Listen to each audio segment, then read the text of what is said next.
नमस्कार मित्रांनो, स्वागत आहे तुमचं पुन्हा एकदा आपल्या चॅनलवर आणि एका नवीन व्हिडिओमध्ये। सर्वप्रथम सर्वांनाच गणेश चतुर्थीच्या हार्दिक शुभेच्छा। आणि या व्हिडिओमध्ये आपण बघणार आहोत माऊली प्रसाद मित्रमंडळ गोग्रासवाडी डोंबिवली पूर्व येथील बाप्पाचा आगमन सोहळा। आपली जी संस्कृती आहे, आपले जे सामाजिक ऐक्य आहे, या सर्व गोष्टींनाच अनुसरून हा एक आगमन सोहळा आपल्याला इथे बघायला मिळणार आहे। त्यामुळे व्हिडिओ तुम्ही नक्की शेवटपर्यंत बघा आणि या आगमन सोहळ्याचा पूर्ण अनुभव घ्या।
गणपती बाप्पाचं आगमन आता दारापर्यंत आलंच होतं आणि तुम्ही बघू शकता की लहान पोरांची कशी इथे किलबिल चालू होती बाप्पाच्या आगमनासाठी, कारण थोड्याच वेळात बाप्पा इथे विराजमान होणार होते.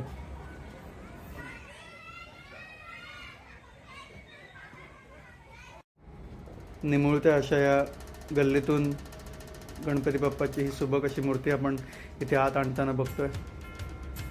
सगळ्यांच्याच सपोर्टने ही मूर्ती एकमेकाला सहाय्य करून कशी आत आणली जाते हे तुम्ही इथे बघू शकता.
आणि अशा प्रकारे आज पूर्ण 1 वर्षानंतर पुन्हा एकदा गणपती बाप्पांचं आपल्या सगळ्यांच्या आयुष्यातच आगमन झालेलं आहे. एक नवीन चैतन्य, एक नवीन स्फूर्ती घेऊन गणपती बाप्पा आपल्याकडे येतात आणि पुढचे 11 दिवस आपण मनोभावे याच गणरायाची पूजा करतो आणि तीच जी ऊर्जा आहे ती आपण संपूर्ण वर्षभर टिकवतो आणि पुन्हा एकदा गणपती बाप्पाच्या आगमनासाठी सज्ज होतो. तर अशाच या आपल्या माऊली प्रसाद मित्रमंडळाचा हा आगमन सोहळा इथे आज पार पडलेला आहे आणि नक्कीच तुम्हाला ही व्हिडिओ आवडली असेल तरी या व्हिडिओला लाईक करा, शेअर करा. चॅनलवर नवीन असाल तर सबस्क्राईब करून टाका आणि तुमचं चॅनलवरचं प्रेम असंच राहू द्या. जय हिंद, जय महाराष्ट्र. जगत अधिकारी कर्मरूपी वाटेवर तू पालनहारी.